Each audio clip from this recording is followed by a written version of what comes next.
It's new product time, Lady Ada. I'm ready. This is a journey. I am so ready. We're on it. I'm on this journey. Okay, it's new product time. Let's start off with the basics. It's an LED. These are RGB LEDs, but they're rectangular. Somebody suggested we carry these, and I was like, actually, they're kind of cute.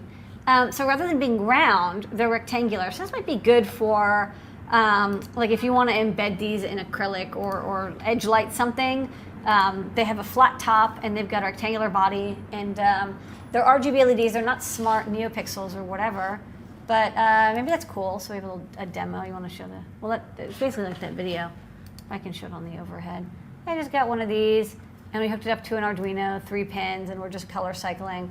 But it's just like a slim little LED. I think if you're embedding these into something or fitting them into a project, they kind of look cool and might be a little easier to use. So there you go, rectangular, diffused RGB LEDs.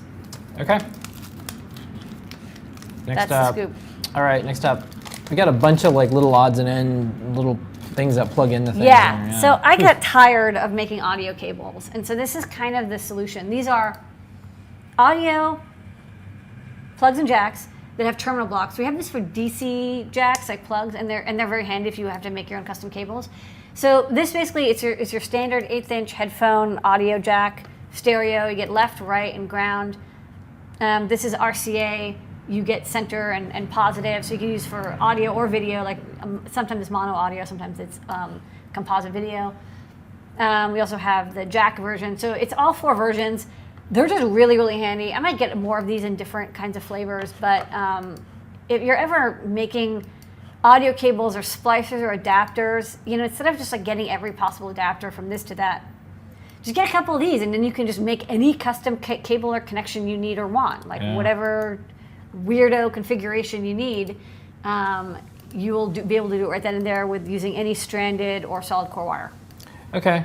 Next up, more things to plug in things. This is what, like a mini HDMI to HDMI? Yeah, that's exactly what that is. It's a little adapter that takes a mini HDMI connector jack and converts it into a standard HDMI connector. Sometimes you have like a phone or a tablet, some other device or camera, and it has a mini HDMI connector, but you want to plug in a normal HDMI cable, because like chances are you all have standard HDMI cables. It's pretty rare to have mini or micro cables hanging around, but you probably have a couple of HDMI cables. So this will let you basically plug a standard HDMI into something that's a mini HDMI, not micro. Micro's different.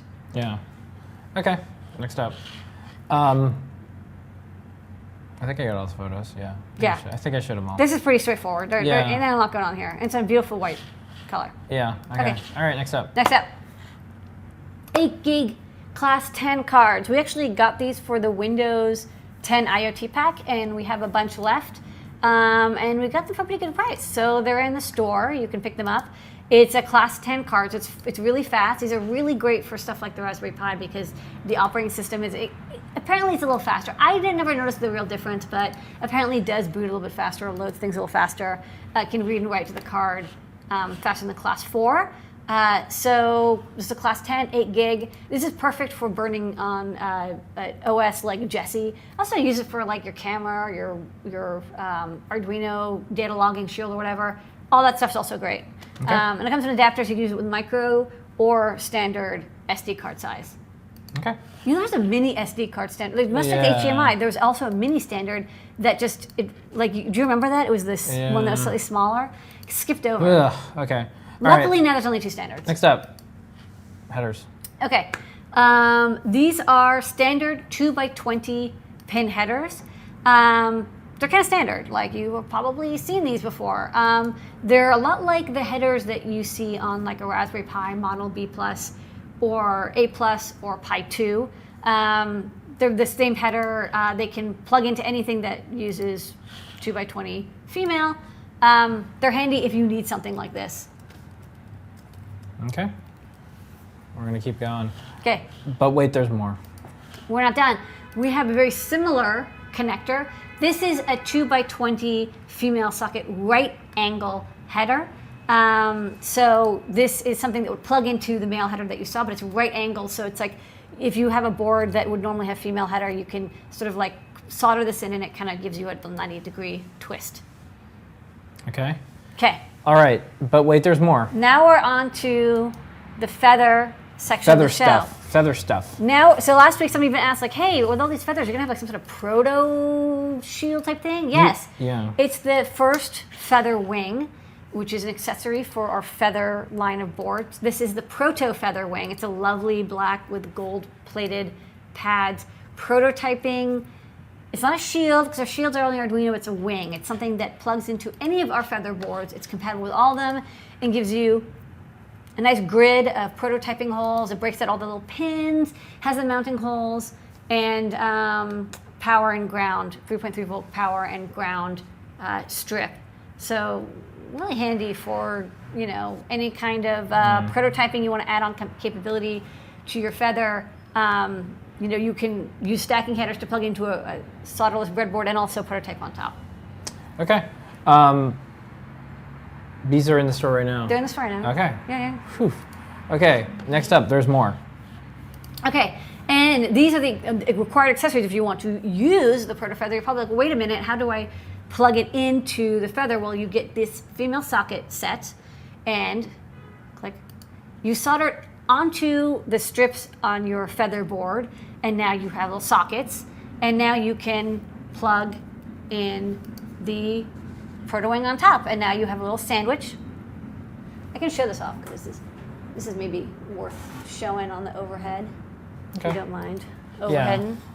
Well, I thought I'd show the rest Okay, of you these show photos before, yeah.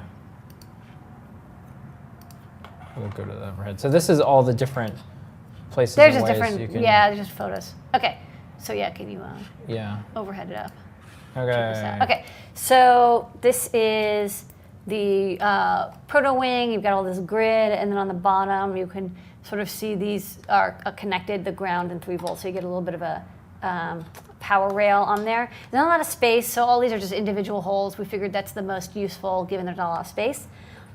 And then we already have in the store stacking headers, so you can put stacking headers on, and then you know, you can plug this into something and plug this on top, and so you can have like multiple levels if you want. Or if you solder in just the female header like this, you can plug in this wing, and then, okay, you're off to the races. You can put in your LEDs or buttons or sensors or whatever. And then, you know, eventually we'll have other feather wings. Like, for example, this is like a prototype servo wing. So then you would be able to plug this in and add 8 channels of servo to your board.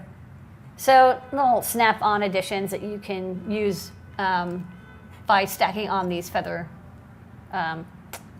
either stacking headers or normal female headers. So that's the idea, you know, and all the feather wings are compatible with all of the different feathers, so you can, no matter which one you get, and we'll be showing off another new one in a minute, you can use them, whether you have like the Ada Logger one, or you have the Bluefruit one, or you have, you know, the Huzzah one. Yeah. Plug things in, add capability, small. Okay. Tonight, there's more. Besides the star of the show, you, and your fantastic nails. So, yeah. Me, you're talking about Becky's nails. Yeah. We have a new board. Yeah, now I can actually spend a couple minutes because I rushed through the. Yeah. So this is it. This is the big deal. This is our new product launch that we just put in the store today. Okay.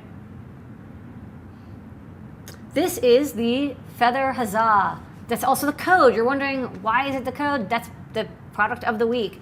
So along with all the other feather boards that I've been working on, this one, it's also kind of nice. You get to fit all the functionality you want in the same feather pinout and size.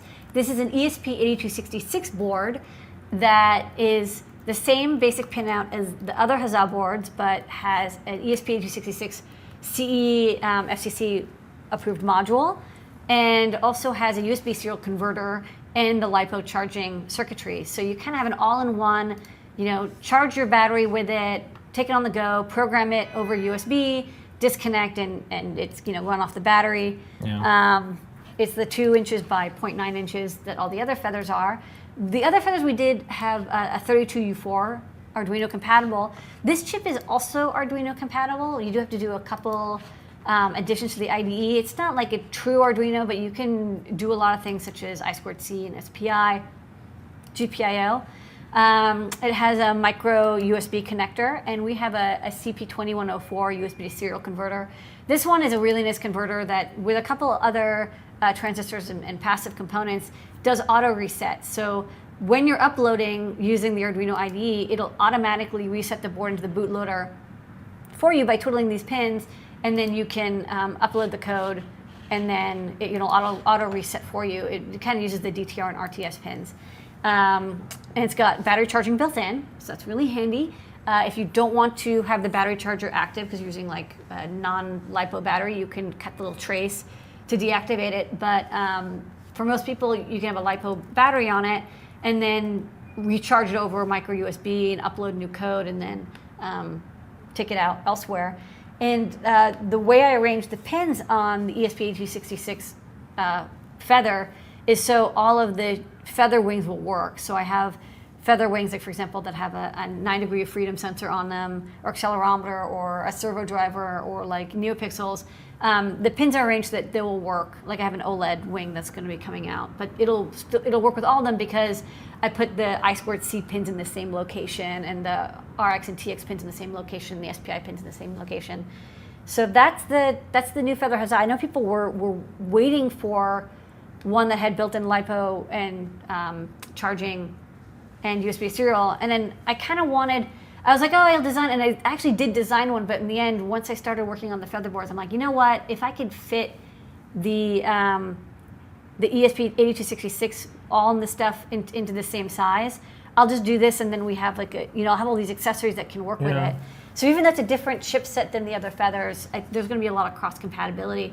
One thing to watch for is just it doesn't have as many pins, and it only has one analog digital converter. Kind of the deal with the ESP8266. So, before we get off new products and move on to questions, I'll add this question since it involves this one.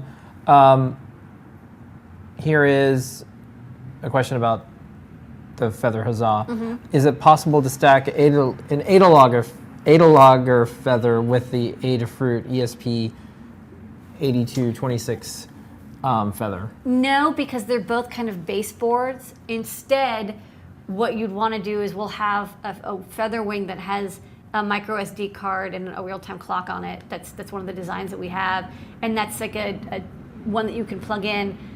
We might also eventually have like a ESP86 FeatherWing, but it's kind of like you can't stack an Arduino on top of an Arduino. It doesn't really work because the pins, the transmit pins are the same and the receive pins are the same, so you can't do that.